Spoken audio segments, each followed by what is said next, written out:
Bismillahirrahmanirrahim. Assalamualaikum warahmatullahi wabarakatuh. Alhamdulillahi rabbil alamin. Assalatu wassalamu ala asyrafil anbiya wal mursalin wa ala alihi wa ashabihi ajma'in. Wa la hawla wa la quwata illa billahil aliyil azim. Allahumma la sahla illa ma ja'altahu sahla wa anta taj'alu hazana idza syi'ta sahla. Rabbi shrah li sadri wa yassir li amri wahlul 'uqdatam min lisani yafqahu qawli. Amma ba'du. Kepada yang terhormat asatizah para alim ulama di luar sana, wabil khusus kepada segenap hadirin wal hadirat hafizakumullah.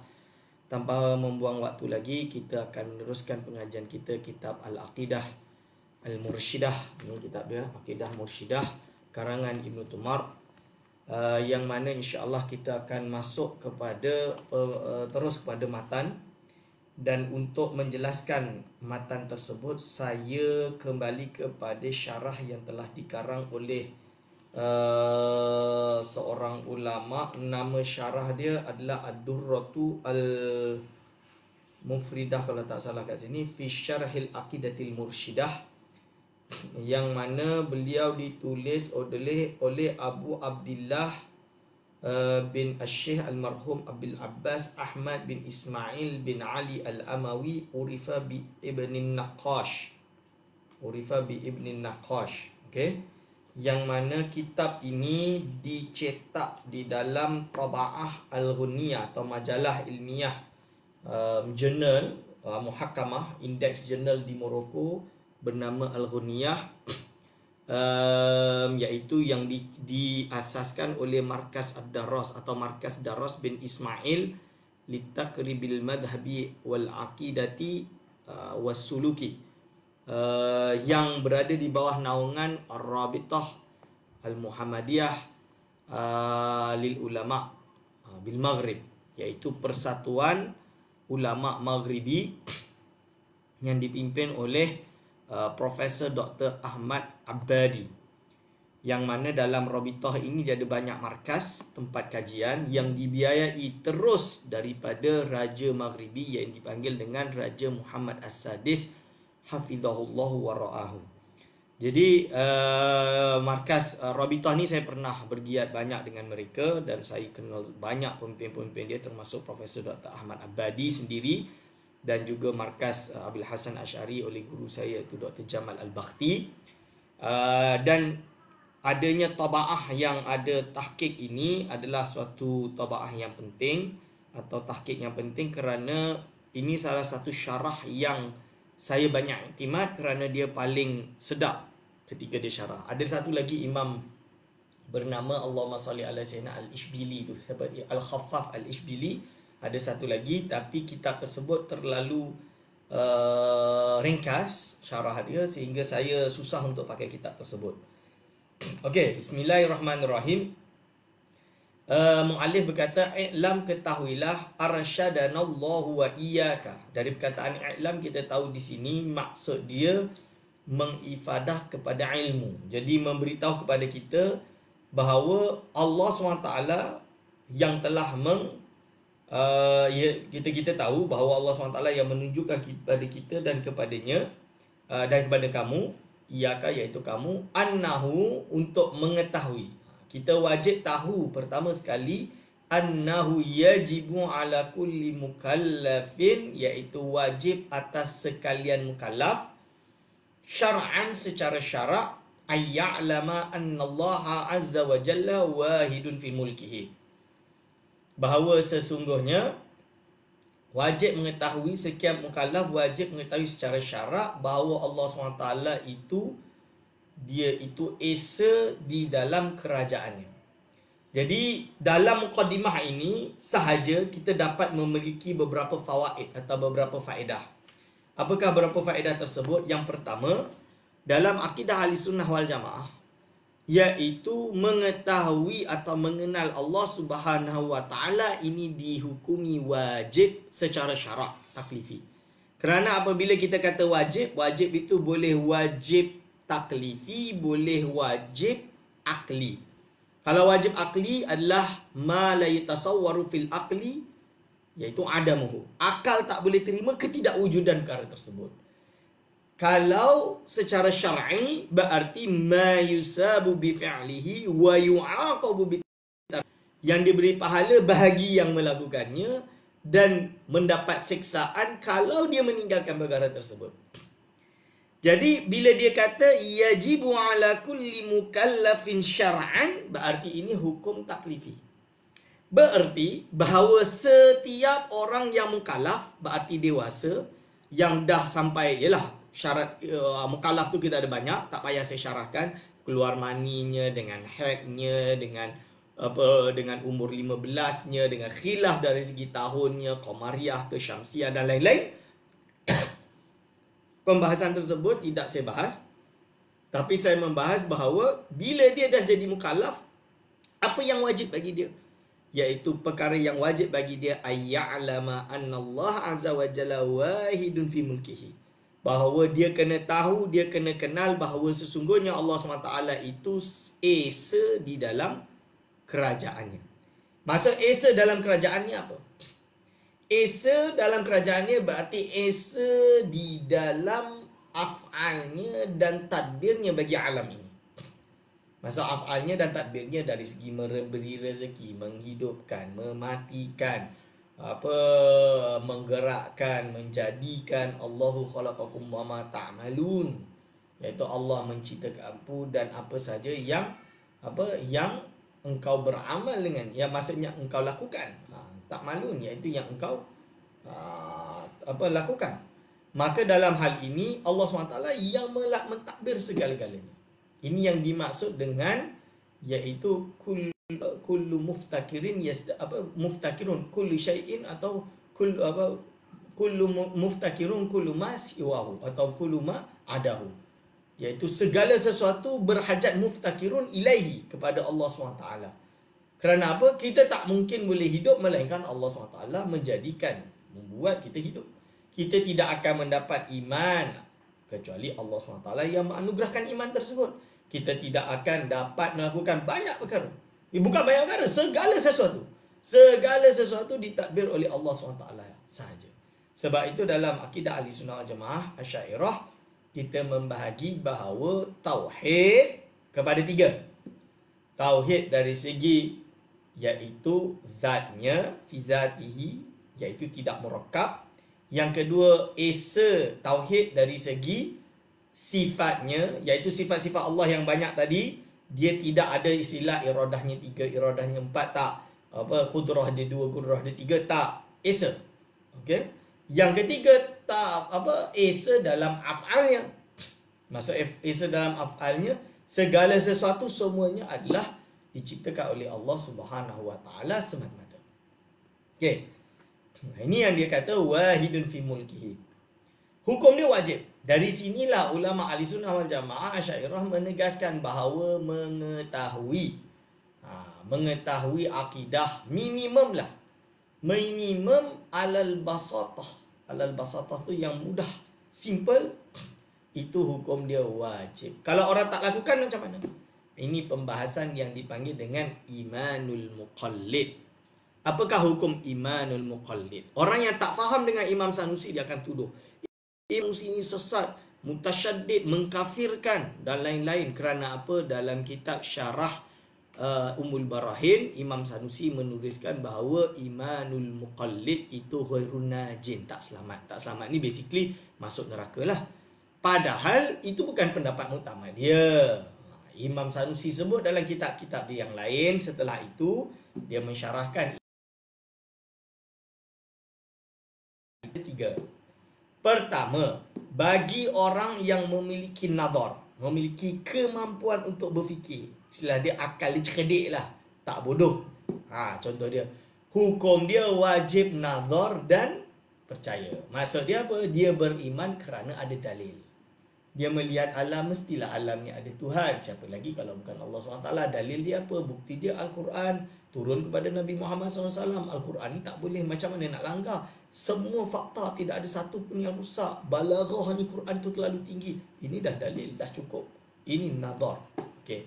Lepas tu makom yang kedua adalah makom orang yang bertaklid, tapi dia ahlun nazar. Contoh dia apa? Orang-orang cerdik pandai hari ini, bila ditanya engkau akidah dia apa? Saya Muslim, dia kata. Oh Muslim, kenapa engkau percaya dengan Islam? Percaya bahawa Allah itu Esa dan lain-lain. Saya pun tak tahu, saya hanya ikut mak saya atau bapa saya. Engkau tak fikir ke? Well, tak adalah, aku ikut je lah. Padahal dia orang yang cerdik, boleh berfikir, cukup akalnya. Tahulah 1 tambah 1 tu 2. 10 tambah 20 tambah 30 berarti 60. Boleh kira, boleh fikir. Kalau tengok alam tu bolehlah sampai mengetahui wujudnya Allah. Tapi dia enggan nazar, enggan menganalisa. Maka hukum dia apa? Hukum dia adalah iman dia sah. Sah tu maksud dia mukmin. Tapi dia asi. Asi tu apa? Dia berbuat maksiat. Maksudnya menderhaka terhadap Allah. Dari segi apa? Menderhaka dari segi tidak menggunakan akalnya untuk mengetahui dalil bagi imannya. Kenapa? Orang seperti ini bahaya. Kerana apa? Bayangkanlah orang seperti ini pergi ke negara Eropah, pergi ke negara Barat dalam keadaan tidak ada nazar yang kuat, iman yang kuat. Dia hanya percaya Islam tu benar. Solat pun kadang solat, solat pun kadang tak solat. Padahal dia cerdik. Sampai-sampai di universiti dekat barat tersebut, McGill ke, pergi ke Leiden ke, pergi ke universiti yang besar di Inggeris, di England dan lain-lain, di Sorbonne ke, akhirnya duduk dengan orientalis berbicara. Mulalah orientalis ataupun etis membawa pemikiran-pemikiran falsafah yang tinggi yang dia terkejut dan dia kagum. Dan dia terpesong, akhirnya dia keluar menjadi mulhidun. Dia keluar menjadi orang etis yang tak beriman dengan Allah SWT. Kerana apa? Iman dia yang awal tadi didasari oleh taklid semata-mata, tidak ada analisa. Maka dia asi. Tapi kalau dia dah keluar daripada agama, berarti dia jatuh dalam kufur. Sebab itu orang yang ada nazar, ada kecerdikan zakat, ada kecerdikan, tapi tidak menggunakan kecerdikan dia untuk analisa alam ini wujudnya Tuhan ke tidak, menilai Al-Quran dan lainnya, akhirnya dia dihukumi sebagai apa? Dihukumi sebagai mukmin yang asi. Iaitu kalau Allah SWT pilih untuk dia disiksa di api neraka, itu hak Allah SWT. Kalau Allah SWT memilih untuk mengampunkan dia dan masukkan dia dalam syurga kerana dia mati dalam keadaan iman, dalam kes inilah imanul muqallid tadi, maka hukum dia insya-Allah dia masuk apa, dan dia akan masuk syurga lah. Itu adalah kehendak Allah Subhanahu wa taala semata-mata. Okey. Tahap yang ketiga adalah imanul muqallid. Imannya orang yang bertaklid tapi dia bukan ahlun nazar. Maksud dia tak ada kecerdikan untuk berfikir ke situ. Maksud dia tak ada kecerdikan berfikir ke situ macam mana? Contoh dia orang awam yang dari kecil dah ikut bapak dia pergi ke sawah, pergi ke ladang, pergi ke kebun dan lain-lain kerja. Bangun pagi, solat subuh, lepas solat subuh, sarapan, lepas sarapan pergi ke sawah pagi-pagi sebelum matahari terbit, sebelum matahari tengah-tengah istiwa. Jadi dia kerja dekat sawah. Lepas tu dah masuk siang pukul 11, pukul 12, balik, mandi, solat duha.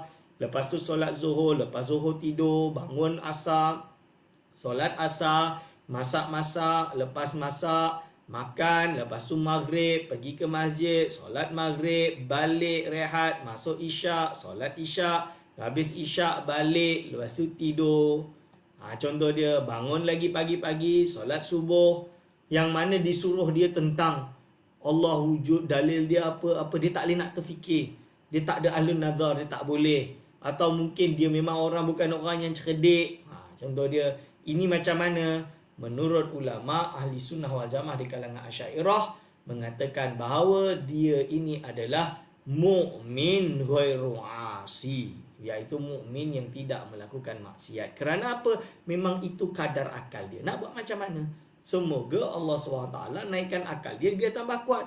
Atau kalau tidak, kalau dia macam tu imanul muqallid, biarlah dia mati dalam keadaan iman. Kalau ada orang nak ganggu iman dia, dia kata aku ni tak cerdik, tapi kau jangan cakap aku dah percaya dengan ni, kau jangan kacau aku. Aku dah percaya dengan sifat 20 ni, kau jangan percaya. Kau janganlah, kau tak nak terima, kau jangan kacau aku. Cukup dah. Ini orang awam. Orang awam tak payah nak susah-susahkan. Okey. Lalu Ustaz, Apakah yang dapat mengeluarkan seseorang daripada taklid kepada iman yang nazar atau dipanggil dengan iman bil ma'rifah? Ini apa? Menurut ulama adalah cukup dengan kisah, iaitu di mana A'rabi ditanya. Apa yang A'rabi ditanya? A'rabi ditanya, bima arafta rabbak, dengan apa engkau kenal Tuhan engkau? Maka dia jawab apa? Iaitu al-ba'ratu tadullu alal ba'ir. Kotoran unta tanda adanya unta tadi. Wal masiratu tadullu alal mir, iaitu bekas telapak kaki menunjukkan ada orang jalan ke atas tadi. Was-sama'u dzatul abraj, langit ini memiliki bintang-bintang. Wal ardu dzatul fijaj, bumi ini ada gunung ganang. Wal bahru dzatul amwaj, dan lautan ini ada buih dan gelora ombak dan lainnya. Afala tadullu ala latifil khabir, apakah ini tidak menunjukkan bahawa wujudnya Allah SWT yang maha lembut? Masa lembut tu mengetahui every single thing secara detail. Khabir, yang betul-betul waspada pada segala sesuatu. Tidak ada satu pun yang akan terjadi di alam ini melainkan ketentuan Allah SWT. Termasuklah musibah COVID ini semua datang daripada Allah Subhanahu wa Ta'ala. Segala semuanya datang daripadanya dan kembali kepadanya juga. Ini kena faham. Okey. Berarti kalau macam tu, apabila dia cukup seperti itu, dia dah dianggap sebagai orang yang ma'rifah. Berarti dia telah keluar dari belenggu taklid. Berarti dia sudah dipanggil sebagai orang yang nazar dalam akidah. Boleh ke tak boleh? Maksudnya boleh ke tak boleh tu apa? Itu cukup ke tidak mengeluarkan dia daripada maksiat? Cukup. Itu okey. Boleh faham ke? Allahumma salli ala sayyidina Muhammad. Lalu dia sebut, tuan-tuan dan puan-puan, iaitu khalaqal alama bi asrihi al-ulwi was-sufli wal arsya wal kursiyya was samawati wal arda wa ma fihima wa ma bainahuma. Iaitu apa maksud dia? Allah SWT yang mencipta alam seluruhnya, sekaliannya. Bi asrihi itu semuanya, al-ulwi yang atas, was-sufli dan yang bawah. Maksudnya langit dan bumi, semua Allah SWT ciptakan. Wal arsya, dan juga Allah SWT menciptakan arash, menciptakan arash. Wal kursiyya, dan juga Allah mencipta singgasana ataupun kursi. Was samawati, dan langit. Wal arda, dan bumi. Wa ma fihima, dan apa yang ada pada kedua-duanya. Wa ma bainahuma, dan apa yang ada di antara kedua-duanya. Berarti apa yang ada di antara semuanya, berarti ini adalah ciptaan Allah Subhanahu wa Ta'ala. Hadirin wal hadirat hafizakumullah. Jelaskan mesej saya ni. Berarti tuan-tuan dan puan-puan, kita nak bagi tahu kepada tuan-tuan dan puan-puan semua bahawa akidah Islam yang pertama sekali adalah percaya bahawa Allah Subhanahu wa Ta'ala Esa. Okey, Esa dalam kerajaannya, Esa dalam zatnya, Esa dalam sifatnya. Itu yang kita wajib iman. Setelah itu, kita tahulah kalau Allah Esa di dalam kerajaannya, siapa yang mencipta alam ini? Tidak lain tidak bukan adalah Allah Subhanahu wa Ta'ala. Boleh faham kan? Okey. Lalu dia kata apa? Jami'ul khalaiki maghuruna biqudratihi la tataharraku dzarratun illa biiznih.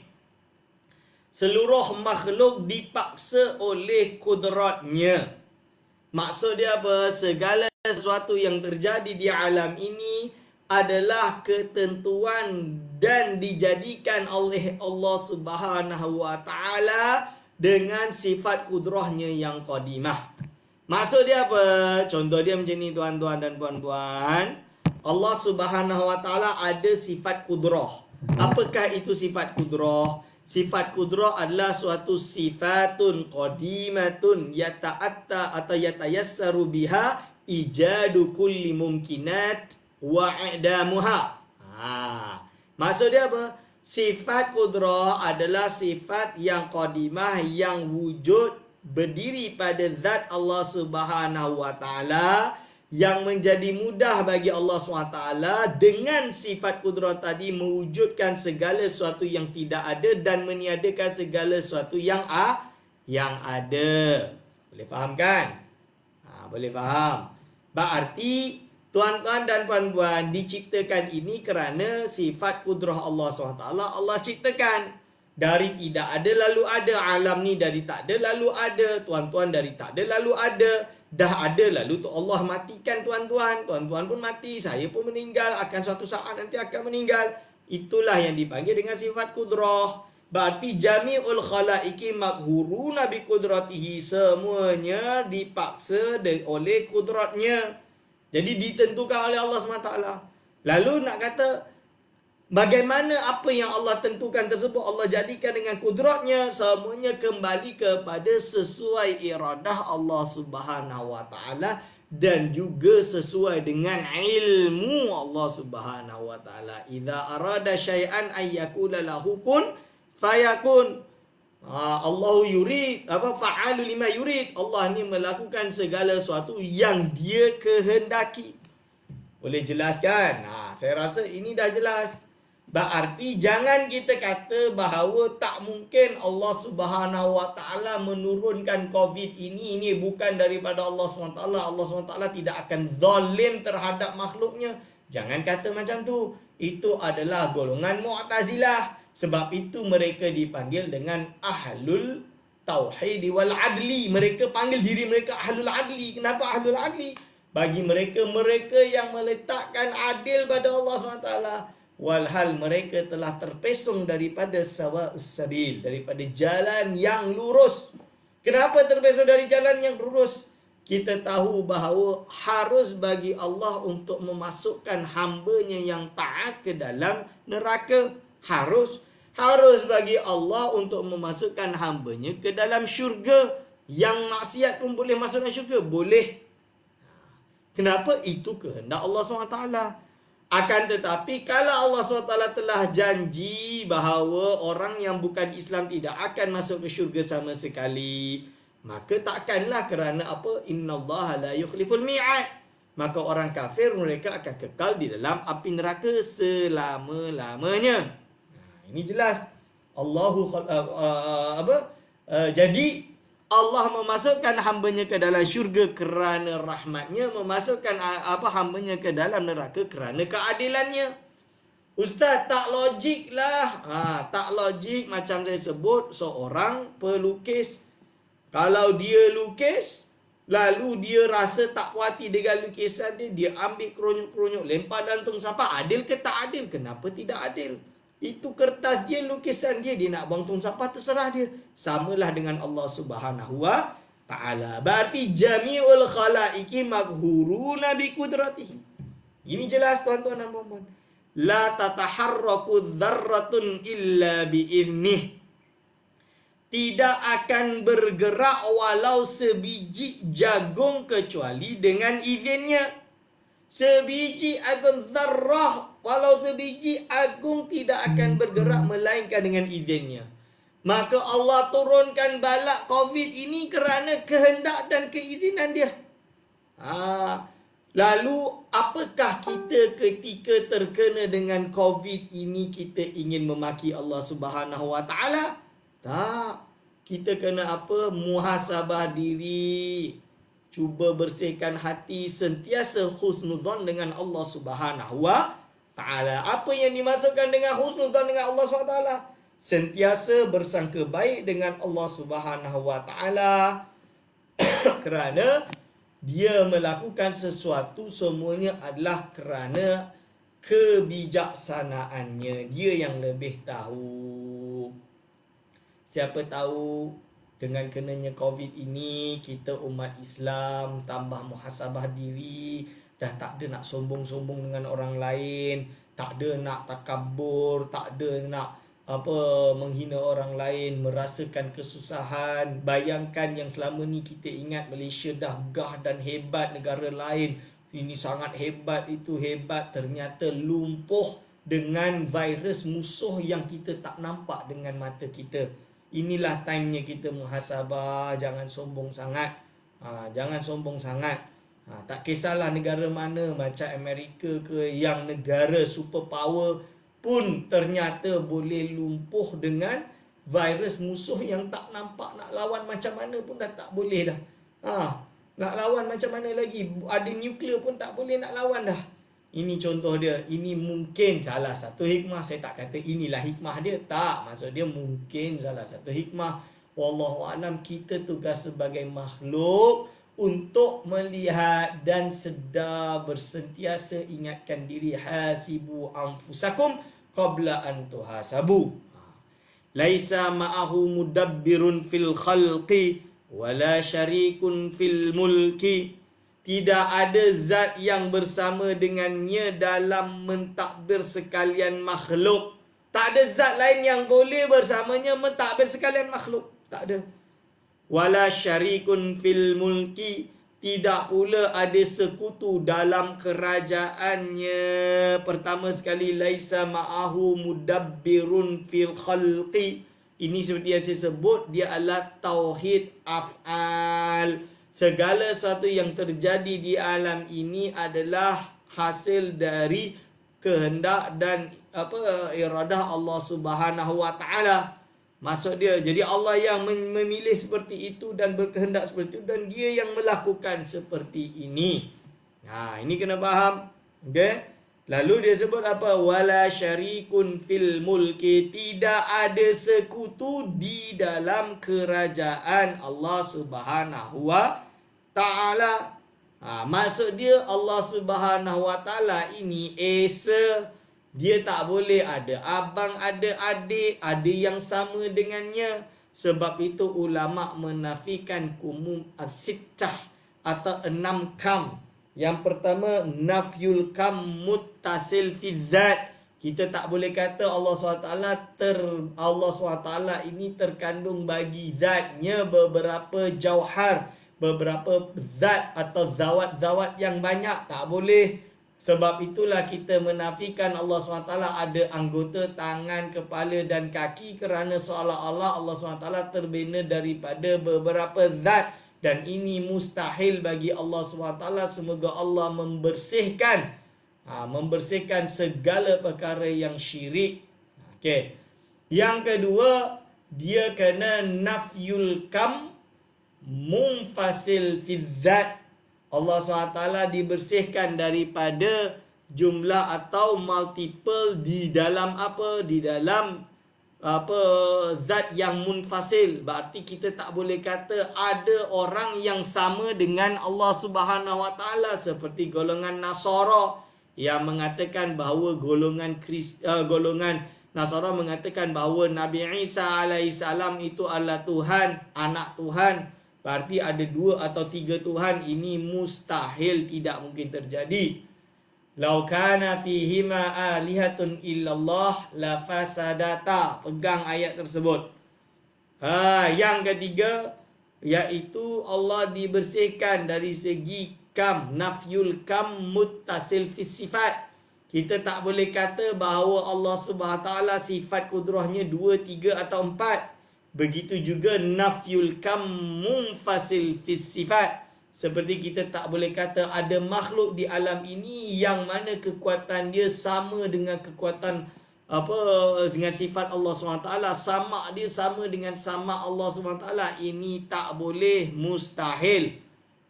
Boleh jelaskan? Ini ilmu kalam. Banyak orang salah faham tentang ilmu kalam. Inilah ilmu kalam. Okey, lepas tu yang ketiga, tu dah 4. Yang kelima, nafyul kam munfasil fil af'al. Kita menafikan ada zat selain Allah SWT yang mentadbir di alam ini. Ini mustahil. Lalu menafikan kam muttasil fil af'al, terjadi khilaf di dalam oleh ulama. Menurut Imam Nawawi Al-Jawi dalam kitab Fathul Majid Durratul Farid, kalau tak salah, dia menetapkan ada min nahiyah, dari segi iaitu mustahil bagi Allah Subhanahu wa taala ada af'al yang lain bersamanya dalam melakukan. Bagi zatnya itu tak, itu mustahil. Itu kena cek balik dalam kitab Durul Farid, tapi dia ada sebut contoh dia. Okey. Hayyun qayyumun. Jadi ni dah masalah wahdaniyah. Hayyun qayyumun. Allah Maha hidup kekal selama-lamanya mentadbir. Jadi bila dia dah sebut tu Allah SWT memiliki sifat-sifatnya sifat hidup. Qayyumun. Okey. La ta'khudhuhu sinatun wala naum. Zat yang tidak mengantuk usahkan tidur. Hadirin wal hadirah hafizakumullah, Allah SWT ni tak ngantuk dan tak tidur. Bayangkan saya kalau ngantuk, tuan-tuan lari kejap saya pun tak tahu. Betul. Kata saya tidur, lagilah pencuri masuk, entah korek sana korek sini pun boleh hilang, kita tak tahu. Sebab itu manusia ini tidak Allah SWT dibersihkan daripada sifat ngantuk, juga daripada sifat tidur. Kerana segala sesuatu yang terjadi di alam ini Allah SWT Maha mengetahui tentangnya secara detail. Lalu saya heran, apa yang akidah Mu'tazilah dalam kitab ni? Ibn Taymiyah kata ini akidah Mu'tazilah. Mana Mu'tazilah dia? Ini semua Asy'ariyah makhuruna. Ini jelas-jelas ahli sunnah wal jamaah, jami'ul khalaiqi makhuruna bi qudratihi. Sebab itu jangan dengar orang yang hanya nukil tak baca. Sila baca.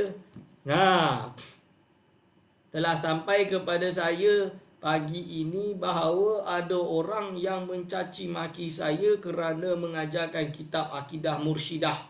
Yang katanya kitab Akidah Mursyidah ini ditulis oleh Ibn Tumat yang kejam, membunuh banyak orang tak berdosa. Termasuk yang kena bunuh adalah Qadiyat. Al-Qadiyat As-Sabti, muhaddis Al-Hafiz terkenal di Maghribi. Dia kata macam tu. Saya nak jawab, insya-Allah saya jawab yang masalah Imam Mahdi dan membunuh semua tu saya dah jawab dalam kitab, dalam pembentangan saya sebelum ni dan dalam makalah ni, boleh baca. Nampak sangat diorang tak tengok dan diorang tak baca. Tapi masalah yang saya belum bahas dalam buku ini adalah kes Qadiyat. InsyaAllah saya dah tulis dan dalam hari ini selesai. Nanti kita akan blast di Facebook insyaAllah. Boleh suatu saat nanti jadikan makalah lagi, kita masukkan dalam ni masalah kes Qadiyat tersebut. Yang mana nampak sangat orang yang menukil tu juga tidak membaca. Lebih parah lagi, apa dalam kritik tersebut mereka mengkritik, mengkritik membela Qadiyat lah, seolah-olah Ibn Tumat ni yang membunuh dia. Sekarang saya nak bagi tahu awal-awal sikit je lah. Ibn Tumat meninggal tahun 524. Qadiyat meninggal tahun 544. Macam mana boleh Ibn Tumat yang pergi membunuh Qadiyat? Tak logik lah. Dia dah meninggal 524. Macam mana pula dia boleh suruh pergi bunuh Qadiyat sebab tak percaya dia tu Imam Mahdi atau tak percaya kemaksuman Ibn Tumat. Ini adalah nampak sangat orang yang menuduh tidak mengkaji. Lepas tu yang kedua, kita kena faham dalam Qadiyat, kalau betul yang si fulan itu ingin dia sebut bahawa Qadiyat ini seorang muhaddis terkenal dari Andalusia. Yang sebenarnya Qadiyat ni bukan dari Andalusia, Qadiyat dari Septa. Septa ini bukan Andalus. Septa ini sejenis enklave yang ada dekat laut Mediterania, sebelah Tetuan atau sebelah daerah Maghribi. Jadi antara enklave Septa dengan Maghribi ni, kalau hari ni jembatan sikit je lah, jembatan kecil je, jalan kaki tu 5 minit dah lepas. Tak sampai 5 minit. Memang terlalu dekat. Tapi dia jauh dengan Andalusia. So nampak sangat yang tulis tu memang bukan orang yang berilmu. Lalu yang ketiga, dia pernah menjadi qadi di Gharnata, betul. Itu kita kena tahu dia memang pernah ada perselisihan dengan muwahhidun. Kerana waktu itu dia qadi di bawah pemerintahan Murabitun. ketika Murabitun telah diganti dinasti menjadi Muwahhidun, maka Qadhi Iyad ikut atau bersama dengan kerajaan Muwahhidun. Dia tidak ada masalah dan dia jalan berseiringan. Kalau dari segi akidah, sebab dia tak ikut akidah Asy'ariyah, ini lebih jahil lagi. Padahal jelas sekali Qadhi Iyad adalah bermadhab, akidahnya madhab Asy'ari mi'ah fil mi'ah, 100%. Seorang sufi muhaddis. Apa dalil dia tuan-tuan dan puan-puan? Dalil dia tak payah susah-susah. Saya ada kitab akidah dia yang nanti saya akan terbitkan. Dia ada kitab akidah dia. Akidah dia Asy'ariyah mi'ah fil mi'ah, menafikan tajsim seperti golongan Hasyawiyatul Hanabilah. Ini jelas. Jadi boleh lagi nak pesongkan nama Qadhi Iyad? Tak boleh. Qadhi Iyad ini adalah Asy'ariyah, Ahli Sunnah wal Jamaah. Kalau tak terima lagi, justru orang yang benci Qadhi Iyad itu Ibnu Taimiyah. Ini lagi lucu lagi. Dalam satu riwayat oleh Imam Al-Maqarri, dia menyebutkan, disebut atau diceritakan bahawa Ibnu Taimiyah menyebut bahawa Qadhi Iyad sebagai Al-Mughairabi. Ghala itu telah ghulu, telah ekstrim, telah melampau si Mughairabi ni, Maghrib kecil ni. Dia hina Qadhi Iyad macam tu. Marah. Ulama marah. Ditolak oleh Imam Ibn Arafah Al-Warghammi. Dia rad Ibn Taimiyah habis-habis. Dia rad Ibn Taimiyah dalam bab ni. Itu akan saya masukkan juga. Jadi jangan menukil seperti itu. Kena kaji dengan ilmi dulu. Hanya kerana ada satu orang masyrik sebut, Imam Zahabi ada sebut dalam kitab Syiarul Alamin Nubala, kaji dulu dari mana Imam Zahabi sebut tu. Itu kena kaji. Boleh faham? Ini kita agungkan, kita hormat Imam Zahabi, hebat ulama besar. Tapi kita tahu Syiarul Alamin Nubala itu adalah kitab tarikh, itu adalah kitab biografi a'lam, yang mana mungkin dalam periwayatan yang dia dapat adalah tidak sahih, yang sampai kepada dia tidak sahih. Jadi jangan tertipu. Kena nukil daripada masdar ataupun sumber primer. Sebab itu kena kaji. Kalau masalah yang lain-lain tu, Imam Mahdi dan lain-lain tuduhan yang banyak diorang sebut, itu semua dah saya sebut, tak perlu saya ulang lagi. Kalaulah akidah Ibn Tumar ini jelas ditolak oleh ulama ahli sunnah wal jamaah, kenapa Imam Subki menerima dia? Kenapa Imam Sanusi menerima dia? Kenapa ada lebih dari 10 ulama besar di dunia ini mensyarahkan akidah ini? Itu saya tanya kenapa? Dan kalau kita nak tahu, macam saya sebutlah dalam kitab saya dan juga disebut oleh ulama yang lain. Kenapa dalam kitab Mursyidah ni kebanyakan dia adalah iktibas. Iktibas apa? Nukilan daripada Al-Quran dan Sunnah. Hayyun qayyum la ta'khudhuhu sinatun wala naum. Itu Quran ke tak? Itu Quran ke tak Quran? Dia tuduh Mu'tazilah makhurun apa ni? Jami'ul khalaiqi makhurun bi qudratihi la tataharraku dzarratun illa bi idnih. Itu jelas menentang Mu'tazilah. Mu'tazilah tak kata macam tu, jangan pakai tuduh je. Kecuali orang-orang yang akalnya cetek. Lalu dia sebut kat sini, alimul ghaibi wasyahadah, iaitu dia yang mengetahui segala yang gaib dan yang nyata. Jadi Allah Subhanahu wa taala yang mengetahui segala yang gaib dan nyata. Ini Quran ke tak Quran? Ini Quran, tuan-tuan dan puan-puan.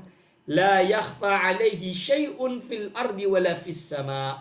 Tidaklah ada yang tersembunyi daripadanya sesuatu apapun yang ada di bumi, tidak pula yang ada di langit. La yakhfa alaihi syai'un fil ardi wala fis sama. Tak ada yang yakhfa.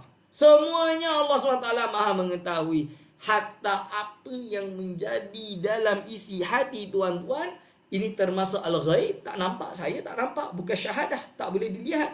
Allah SWT Maha mengetahui. Allah SWT Maha mengetahui. Jelas. Ini Quran ke tak Quran ini? Kalau ini bukan Quran, saya tak tahulah siapa yang cakap dia bukan Quran. Kalau menentang akidah mursyidah ni berarti dia menentang banyak yang ada di dalam Al-Quran. Kerana hampir seluruh daripadanya, hampir separuh daripadanya adalah daripada Al-Quranul Karim dan juga hadis. Ya'lamu ma fil barri wal bahri wa ma tasqutu min waraqatin illa ya'lamuha. Dia mengetahui apa yang ada di darat dan di laut. Dan tidak gugur sehelai daun pun melainkan dia mengetahuinya. Masya Allah. Jelas. Ini pun datang daripada Al-Quran. Ini jelas datang daripada Al-Quran. Iaitu apa? Daripada hadis. Jelas menunjukkan segala sesuatu berada pada ilmu Allah SWT. Sampai daun yang jatuh, mesti Allah SWT juga tahu. Wala habbatin fi dhulumatil ardi wala ratabin wala yabisin illa fi kitabim mubin. Maksudnya apa? Dia mengatakan dan tidak gugur sebutir biji pun dalam kegelapan bumi dan tidak gugur yang basah dan yang kering, melainkan semuanya ada tertulis di dalam kitab, iaitu Lauh Mahfuz. Kitab Mubin itu Lauh Mahfuz. Ini Quran. Jelas Allah SWT mengetahui segala-galanya dari iman dan kufur dan lain-lain.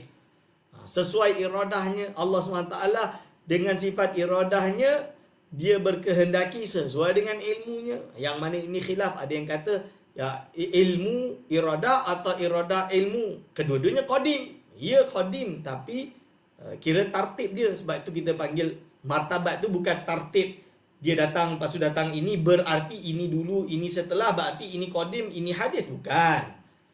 Maksud dia apa? Dengan ilmu Allah, Allah berkehendak, atau kita nak kata ada kehendak dengan ilmu. Cuma itu sahaja. Itu pembahasan ilmu kalam yang panjang yang telah dibahas oleh banyak ulama-ulama besar. Saya tak nak panjang-panjang dalam membahas perkara tersebut. Okey. Lalu diteruskan lagi, ahata bikulli syai'in ilma wa ahsa kulla syai'in adada. Allah tetap meliputi ilmunya akan tiap-tiap sesuatu. Jadi ilmunya meliputi tiap-tiap sesuatu. Wa ahsa kulla syai'in adada, serta dia menghitung tiap-tiap sesuatu satu persatu. Maksud dia hatta sebutir pasir dalam lautan yang dalam pun Allah Subhanahu wa taala Maha mengetahui. Boleh faham? Fa'alun lima yurid, qadirun ala ma yasha. Nampak indah Imam Ibn Tumar, sangat indah ketika dia susun akidah mursyidah ini. Kenapa? Kerana Allah SWT sifat ilmu mengetahui segala sesuatu. Ingat sifat ilmu tu apa? Sifatun qadimatun wujudiyatun qaimatun bidzatihi ta'ala. Yang kashifu bihi atau yang kashifu biha kullun minal wajibati wal mustahilati wal jaizat. Minal wajibat, Allah SWT tahu apa? Allah tahu zat Allah SWT Esa. Allah tahu mustahil bagi Allah menyerupai makhluk. Kalau yang mustahil apa? Allah tahu mustahil bagi Allah memiliki anak. Mustahil bagi Allah berkahwin. Mustahil bagi Allah ada tandingan, ada kesyirikan. Dan yang jaizat, Allah tahu Allah akan mengutus seorang Nabi, nama dia Muhammad, yang mana dia adalah Nabi dan Rasul yang terakhir. Tidak ada lagi Nabi setelahnya. Allah dah tahu sejak azali. Dah tahu. Dan itu dengan iradah Allah SWT yang mana ta'aluk tanjizi qadim. Allah memilih untuk mewujudkan seorang Nabi dan Rasul bernama Muhammad, iaitu pada tahun sekian. Dan ternyata Muhammad pun lahir dari bondanya. Okey. Bila lahir Nabi Muhammad, baginda Rasulullah sallallahu alaihi wasallam, maka dengan kudrah Allah lah Allah SWT menentukan dia tu lahir dan wujud di alam ini. Itu nama dia ta'aluk tanjizi hadis bagi sifat kudrah Allah Subhanahu wa taala. Kena ngaji balik. Ngaji. Jadi kalau dah tahu tu, Allah berkehendak ke Muhammad itu, ya, kerana Allah ada sifat iradah. Apakah sifat iradah? Sifatun qadimatun wujudiyatun qa'imatun bidzatihi ta'ala yatakhassasu biha jami'ul mumkinat. Maksudnya apa? Yaitu suatu sifat yang qadimah, yang wujud, yang berdiri pada zat Allah Subhanahu wa taala, yang mana dengan sifat iradah tadi Allah SWT yatakhassasu biha atau yukhassisu biha. Masa Allah SWT itu menentukan segala sesuatu yang mumkinat, wifqa, iaitu sesuai dengan sifat ilmunya. Sebab itu dikata fa'alun lima yurid. Ini Quran ke tak Quran? Quran. Berarti Allah berkehendaki nanti Muhammad akan lahir oleh bondanya Aminah. Lahir di mana? Di Mekah. Dia akan dakwah, dia dijadikan Nabi dan Rasul umur 40 tahun. Berarti tak betul lah kalau ada yang kata bahawa Nabi Muhammad SAW hanya dipilih jadi Nabi setelah umur 40. Dalam erti sebelum itu Allah tak tahu yang Nabi Muhammad ini adalah calon seorang Nabi. Tak betul lah. Allah SWT dah tahu. Hanya Allah SWT memberi pangkat risalah wan nubuah, iaitu ketika dia umur 40. Sebab itu dalam kitab Qadiyat yang dibenci oleh Imam Ibn Taymiyah tadi, dia kata apa? Dia benci kitab ni, dia hentam kitab ni. Di dalam kitab Qadiyat, bahkan Qadiyat kata barang siapa yang mengatakan bahawa Muhammad ini tidak memiliki makanah sebelum dia jadi Nabi, seperti dia ini hanya seperti orang biasa, maka dia itu boleh dijatuhi kufur. Okey, ni kena faham. Fa'alun bima yurid. Allah SWT ini dialah zat yang maha kuasa melakukan apa yang dikehendakinya. Qadirun ala ma yasha'u. Maha kuasa atas segala apa yang dikehendakinya. Apa yang dikehendakinya juga. Jadi Allah SWT ni maha kuasa. Maha kuasa pada segala sesuatu. Jadi nampak, dengan sifat ilmunya, dengan iradahnya Allah SWT, qadirun ala ma yasha. Maka sifat kudrah Allah SWT menentukan untuk mewujudkan sesuatu yang tidak wujud menjadi wujud, atau perkara yang wujud untuk menjadi tidak wujud. Ustaz, kenapa Allah SWT sifat iradahnya tidak sama dengan sifat ilmu, di mana ta'aluk sifat ilmu bertaluk dengan wajibat, mumkinat dengan mustahilat. Sedangkan sifat iradah Allah SWT hanya bertaluk dengan jawaz atau jaizat. Begitu juga sifat kudrah Allah SWT. Sifat kudrah Allah SWT hanya bertaluk dengan perkara yang harus, iaitu jaizat sahaja. Kenapa? Kerana tak mungkinlah Allah Subhanahu wa taala dengan sifat kudrahnya dia membuat anak baginya. Kan ada orang bertanya, Ustaz, kalaulah Allah SWT itu betul-betul kudrah melakukan apa saja yang dia nak, dia boleh buat, berarti haruslah bagi dia untuk buat anak baginya. Haruslah bagi dia menciptakan batu yang besar, yang berat, yang dia sendiri tak boleh angkat. Ini namanya tak mengaji kitab Akidah Asy'ariyah. Sebab itu kena mengaji. Kan ada ta'aluk, nama dia ta'aluk sifat iradah dan sifat kudrah. Ta'aluk dia adalah ta'aluk dengan jaizat sahaja. Mencipta anak bagi Allah ini mustahil. Adanya Allah anak ini mustahil. Mustahil secara aklan. Mustahil. Berarti apa? Tak mungkinlah dengan sifat kudrah ini akan bertakluk dengan perkara mustahil. Tak. Ta'aluk sifat kudrah, ta'aluk dengan jaizat sahaja. Begitu juga dengan iradah. Tak mungkin Allah SWT iradahnya menghendaki untuk mewujudkan anak baginya. Mustahil. Boleh faham tuan-tuan dan puan-puan? Okey. Jadi nampak ni cantik. Jadi yang hebat di Ibnu Umar disusun akidah mursyidah ni ikut bahasa Al-Quran. Diikut iktibas lah bahasa yang saya panggil iktibas. Iktibas daripada Al-Quran yang mengisyarahkan kepada akidah. Sifat ilmu Lepas tu sifat iradah, sifat kudrah. Qadirun ala ma yasha. Lahul mulku wal ghina. Baginya kerajaan dan kekayaan. Walahul izzu wal baqa'. InsyaAllah ini kita akan bahas pada besok hari. Tak jadi khatam hari ni, tapi besok khatam tuan-tuan dan puan-puan. InsyaAllah besok khatam, kena khatam, tak boleh tak khatam. InsyaAllah besok kita sambung lahul mulku wal ghina. Aqulu qawli hadza astaghfirullah li wa lakum. Wassalamualaikum warahmatullahi wabarakatuh.